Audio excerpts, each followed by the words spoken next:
Planned obsolescence. What does that mean? And is this a problem or a sign of wealth? Planned obsolescence is a common complaint that comes from our observations about usually products, but sometimes services as well, that they don't seem to last as long as they used to. Things used to be longer lasting.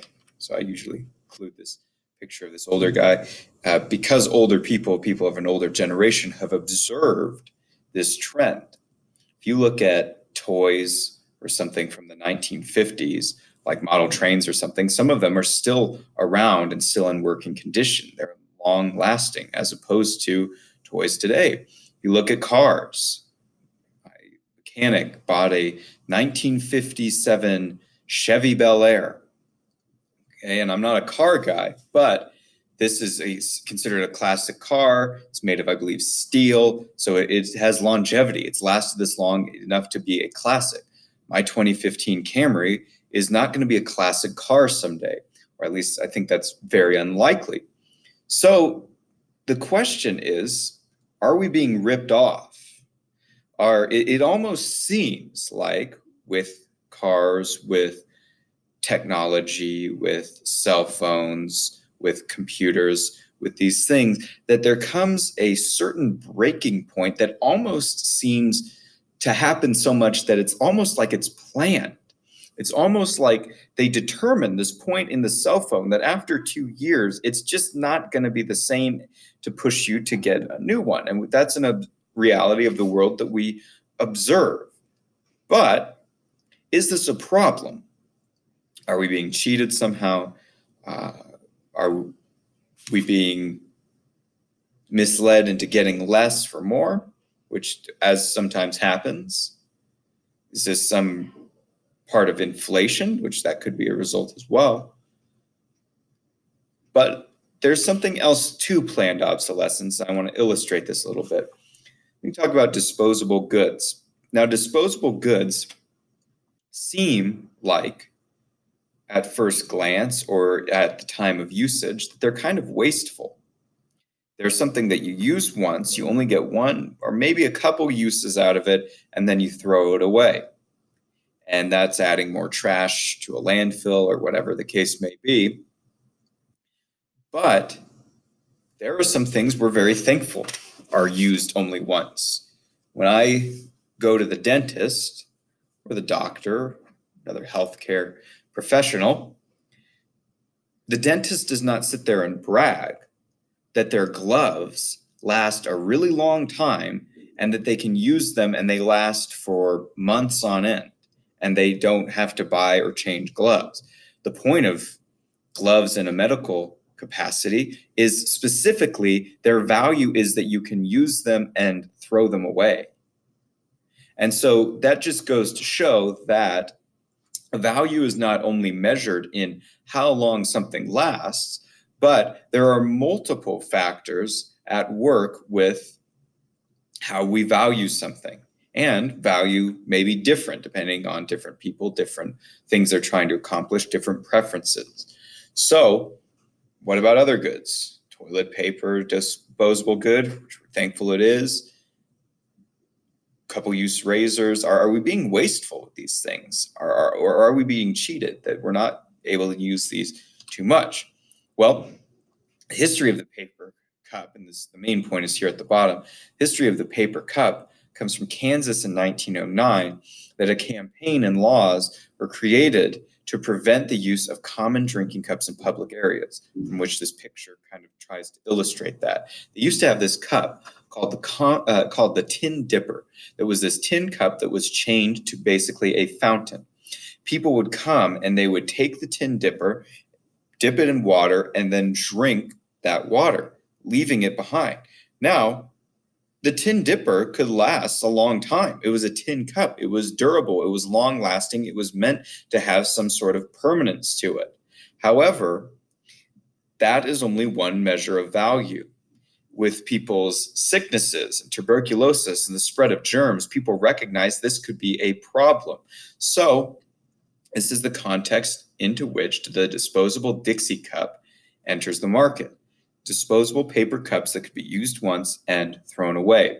And so it just goes to show that durability, longevity, and permanence and long lastingness are only one measure of value. Sometimes it pays, depending on the situation, depending on the subjective valuation, it pays for something not to last. That's exactly what we want out of something, is that you don't have to keep it. It doesn't last very long. When was this image created? Well, this image was created in World War II. Use it up, wear it out, make it do, or do without, as the slogan went during the time. Our labor and goods are fighting. So in other words, during World War II, there is this scarcity of resources because of the war effort. And there's scarcity of rubber, and there's scarcity of sugar and butter and clothing and metal goods and all these things because they're being devoted to the war effort. And so they had a poster like this where this woman, though it looks strange upon first glance, as you look at it, she's patching his pants or sewing his pants back together to try to make this last as long as possible.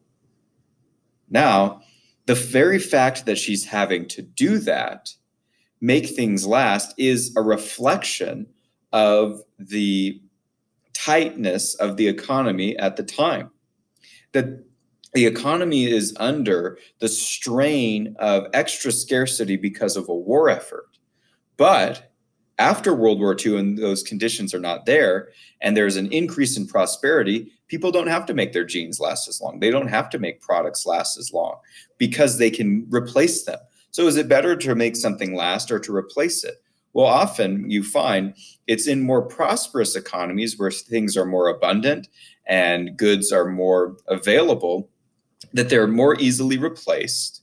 And that's not necessarily even wasteful because they don't last as long and they get replaced sooner, and less materials, goods, services, energies are devoted to making the product last longer in the first place. The everlasting gobstopper from Willy Wonka, from Nestle, from that movie is to illustrate there was this idea of, okay, candy should last forever. Well, depends. There's no set rule for how long a product or service should last. Some things, it makes sense for them to last a long time. I'd like my car to last at least 10 years, depending on when I bought it. A cell phone, however, I wouldn't want to last necessarily 10 years, though they could probably try to make one that would last 10 years, but we have the expectation, cell phones, computers, other technologies, that there's going to be these updates, that there's going to be these advances and changes in these technologies that make the previous ones obsolete. So we don't have to wait for them to come to their end date for 10 years, but at a sooner time. How long a product or service should last is determined by supply and demand, meaning what's available and how much do people want it. And so those can be changes in supply and demand that will affect how long something lasts. Oh, and then often the cost of a good that does not last, that specifically is short-lived, is outweighed by benefits in other areas. Meaning we're willing to give up long-lastingness in exchange for something else, which is the case with cars, the case with other things, is we are willing to give up some things in exchange for other features. For example, let's go with tires. Which deal on tires will, one, save the most money, and two, save the most resources? 1 year, $10. 2.5 years, $50, or 5 years, $150. The 1 year tires are going to be made of a certain make and quality that will last guaranteed 1 year. The 5 year tires are going to be more expensive, but there's also going to be more research and development, more work and technology that will go into these tires to make them last for 5 years guaranteed. Now, which one saves money and which one saves the most resources? This is kind of like Dora the Explorer when she waits for somebody to click the right answer. Now, the 1 year tires, if you lay it out mathematically over 5 years, using the 1 year tires, you will only have spent $50 as opposed to the $150 with the 5 year tires. So the 1 year tires are the best deal in regards to money, but which one saves the most resources? Most people want to say the 5 year tires because you're not having to replace them as often. However, to make tires last for 5 years, you would have to use more resources upfront, paying a premium for it in order to get them to last. So even though the common replacement of tires every year may seem more wasteful, it actually, in this case, would not be. Planned obsolescence. Americans junk their cars more often than poorer countries. Is this because they're being wasteful? This is kind of moralized as waste, but waste is to keep repairing equipment when there is enough wealth in a society to buy replacements.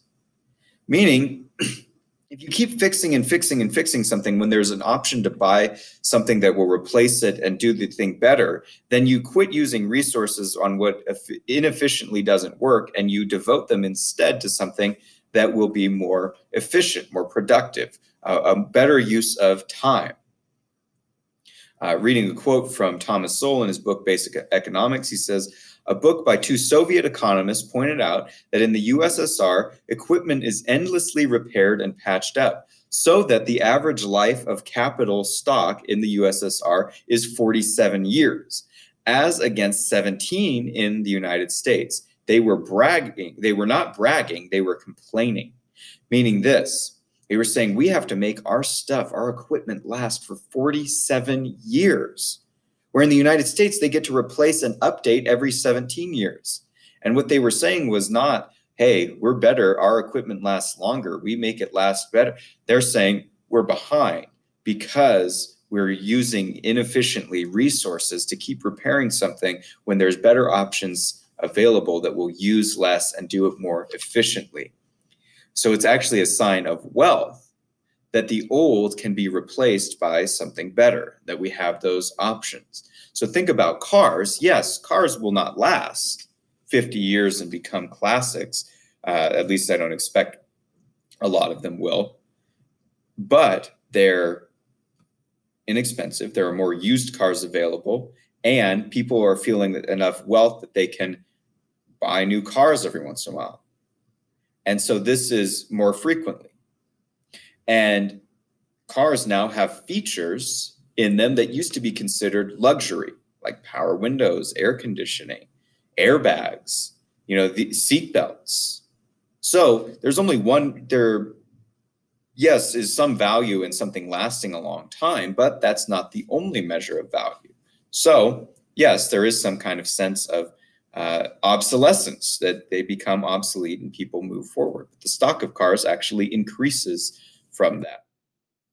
Clothing. Look at clothing you wore a decade ago. And then in another decade, look at clothing that you wear now. Would it make sense for clothing to last 20 years? In some cases it does, and sometimes things come back. But stylistic changes and the ability to buy new clothing means that you don't have to wait 20 years or make your clothes last 20 years to change. That it doesn't make sense a lot of times for clothing to have the longevity of 40, 50 years. At certain times when materials for clothing are scarce, it costs too much to replace clothing. But that's not the case in many prosperous economies. In that situation, it pays for clothing to last. When materials for clothing are not scarce, when they're more abundant, it pays for clothing not to last. Their stylistic changes are more common and easier to accommodate. Clothing can go out of style in a matter of years or less. And so doesn't always make sense for clothing to last, because that's another measure of value. This is a picture I have of a kid in a kind of leisure suit from the 70s. It's a meme when it's school picture day, but you got to sell a 73 Cutlass Supreme at $345. But at this time, when this kid's taking this picture, this was a stylish look for him. Whereas now we may kind of chuckle at this, laugh at this, because it's so evident that the styles have changed. Disposable food containers. Doesn't it seem wasteful that McDonald's just gives us a cup and paper that we use for a few minutes and then throw away? But these boxes, papers, etc., are not meant to be reused. We enjoy them specifically because we can throw them away.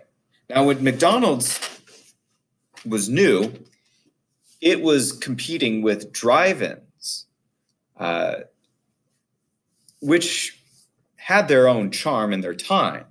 But the problems that were recognized with them were they ended up having a lot of overhead with broken plates and things that they would give people. They took forever. They got people the wrong food often. And so there were these issues. And so when McDonald's came on, they really invented the idea of fast food. The idea that you would get the customer their food quickly, and you would give them something to eat it in and wrapped in paper and put in a bag that was disposable and could be easily thrown away. Now, those things aren't long lasting, but what is the valuation on the other side? Convenience for the employees and the employer and the customer. Less resources used in water, soap, energy, carbon to clean dishes. Less overhead if the dishes get broken or stolen. And less waste because paper is super abundant, meaning resources are not being used to make more plates. They're being used in something like paper. And it ends up saving time. Probably the greatest limited resource of all. So these products are cheaper. They have little liability if they're damaged or stolen, are replaceable, save time, save energy. And so they actually save on waste. So there could be the argument that that not using paper goods is potentially a greater use on material resources. What about time? There are only 24 hours in a day. Products that are time-saving give us back time. This is like giving us back part of our lives. Those who value time will take on the costs of disposable goods for greater benefits. Let me give one example in closing here. Laundry. Laundry takes time and it's a pain to do now.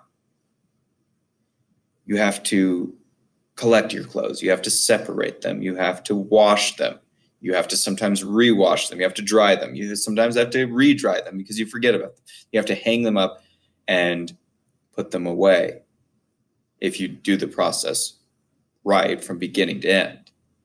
That being said, let me tell the story of my great-grandmother and her description of she lived from 1917 to 2014, 96 years old. And her description of why in her lifetime, the greatest or coolest invention was the washing machine and dryer.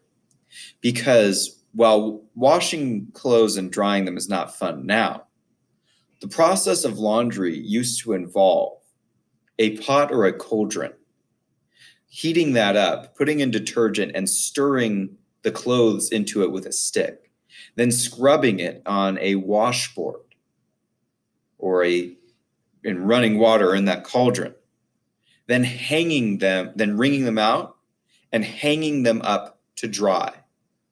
This is hours of time, energy, resources, labor. And then ironing, which involved taking an iron, triangular shaped iron, placing it in a skillet and heating it up on a stove or a fire, then pressing out the clothes and ironing them. And they ironed everything back then, including underwear. And then folding or hanging up the clothes or bow. Now, this is a multi-hour process. Ton of time, ton of energy, ton of resources. So when the washer dryer becomes a reality, and it does a lot of that stuff for you, or at least even though you still have to do work and it still feels like it takes a long time, the machine will do it for you, leaving you time to do something else and be more productive. It's like it's given you hours of your life back. And so, in conclusion, there are labor-saving devices or time-saving devices or devices that become obsolete. But this is just a reminder that there are multiple measures of value besides something being long-lasting, time among them.